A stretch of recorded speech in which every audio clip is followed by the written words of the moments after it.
အမျိုးသမီးက6တွေ့နေတဲ့တရွက်ကိုပေါ့ပေါ့ပပဖမ်းယူလိုက်ပါတယ်နောက်တစ်စက္ကန့်မှာပဲတရွက်6ကပြန်လဲရှင်တန်လာပါတယ်သူမမှာဒီလိုစွမ်းအားမျိုးရှိနေရတဲ့အကြောင်းရင်းကတော့သူမဟာကဘာပေါ်မှာကြန့်ရှိနေတဲ့နောက်ဆုံးသောနတ်ဖျားအစ်စ်ဖြစ်နေလို့ပါပဲဒီတစ်ခါသူမနိုးလာတဲ့အခါမှာတော့သူမရဲ့အစီခံကိုအချမ်းသာဆုံးမိသားစုကတက်ဖြတ်လိုက်ကြောင်းတွေ့ရှိခဲ့ရပါတယ်သူမကသူမအစီခံအတွက်လက်စားချေဖို့ညစာစားပွဲကိုတွားခဲ့ပါတယ်အဲ့ဒီအချိန်မှာအချမ်းသာဆုံးလူကိုလူတိုင်းကချီးကျူးနေကြပါတယ်အမျိုးသမီးပေါ်လာပြီးအငွေ့တက်ကိုဖျက်ဆီးလိုက်ပါတယ်သူမကအစီခံဘက်ကကောက်ွယ်ပေးဖို့ရောက်လာမှန်းကြားလိုက်ရတဲ့အခါသူမဟာဆွေမျိုးတော်ဆက်သူလားလို့အရင်မေးခဲ့ပါတယ်မဟုတ်မှန်းသိလိုက်ရတဲ့အခါသူကအာနာနဲ့ဖိနှိပ်ဖို့ကြိုးစားပြီးသူမကိုခွင့်လွှတ်စေချင်ရင်အရက်ဖြူတအိုးကိုတောက်ဖို့အတင်းကျပ်ခိုင်းစေခဲ့ပါတယ်ဒါပေမဲ့သူမသိခဲ့တာကသူမရဲ့အရက်ကိုသူဘယ်တော့မှခံနိုင်ရင်ရှိမှာမဟုတ်ပါဘူးသူမကမန်နန်တစ်ခုကိုတိတ်တဆိတ်ရွတ်ဆိုလိုက်ပါတယ်အဲ့ဒီနောက်အရက်ကိုမြေကြီးပေါ်လောင်းချလိုက်ပါတယ်အချမ်းသာဆုံးလူကသူမကိုစူပူချိန်မောင်းချင်ခဲ့ပါတယ်နောက်တစ်စက္ကန့်မှာပဲကောင်းကင်ကမိုးကြိုးပစ်ချလိုက်ပါတယ်အချမ်းသာဆုံးလူကနေရာမှာတင်မိုးကြိုးပစ်ခံရပြီးအသက်ဆုံးရှုံးသွားပါတယ်အနီးနားကအမျိုးသားတစ်ယောက်ကအရာအလုံးကိုမြင်တွေ့ခဲ့ရပါတယ်သူကသူ့အဖေကိုချက်ချင်းအကြောင်းကြားလိုက်ပါတယ်တကယ်တော့သူတို့မိသားစုကလည်းအမျိုးသမီးရဲ့အစီခံတွေဖြစ်ခဲ့ဘူးပါတယ်သူတို့ကအမျိုးသမီးထားခဲ့တဲ့ဂတိတစ္ဆာစာရွက်ကြောင့်အကာအကွယ်ရရှိခဲ့ဘူးပါတယ်ဒါပေမဲ့စာရွက်ကအခိုးခံလိုက်ရပါတယ်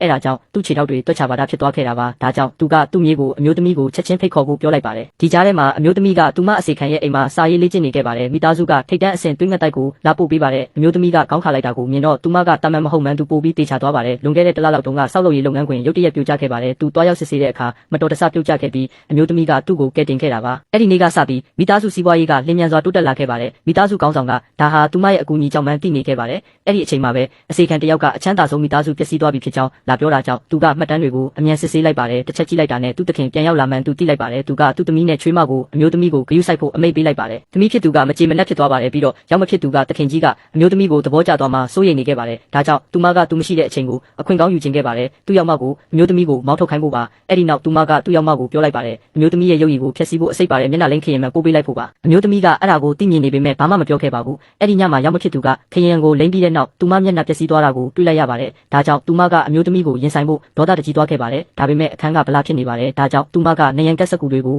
စုပ်ဖြဲပစ်လိုက်ပါတယ်အမျိုးသမီးပြန်ရောက်လာပြီးကျမ်းပြင်ပေါ်ကအစအနတွေကိုတွေ့လိုက်ရတဲ့အခါဒီမိသားစုနဲ့တခင်အစီခံတန်ရောစဉ်ပြီးဆုံးသွားပြီမှသူမသိလိုက်ပါတယ်သူမကဂရိတစ္ဆာစာရွက်ကိုမိရှို့လိုက်ပြီးထွက်ခွာဖို့ပြင်ဆင်လိုက်ပါတယ်သူမတကားဝကိုရောက်တဲ့အချိန်မှာပဲရောက်မဖြစ်သူနဲ့တခြားသူတွေနဲ့ဆုံခဲ့ပါတယ်အဖွားဖြစ်သူကသူမကိုလက်ဖက်ရည်ဆက်ပြီးတောင်းပန်ဖို့တောင်းဆိုခဲ့ပါတယ်ဒါကြောင့်သူမကမန်နန်တစ်ခုကိုတိတ်တဆိတ်ထက်ရွတ်ဆိုလိုက်ပါတယ်အဲ့ဒီနောက်လက်ဖက်ရည်ခွက်ကိုရိုက်ခွဲလိုက်ပါတယ်မိုးချင်းတန်ကကောင်းကင်အနှံ့မြည်ဟိန်းသွားပါတယ်ပြီးတော့လူတိုင်းကြောက်ရွံ့ပြီးမျက်နှာဖြူဖြော့သွားကြပါတော့တယ်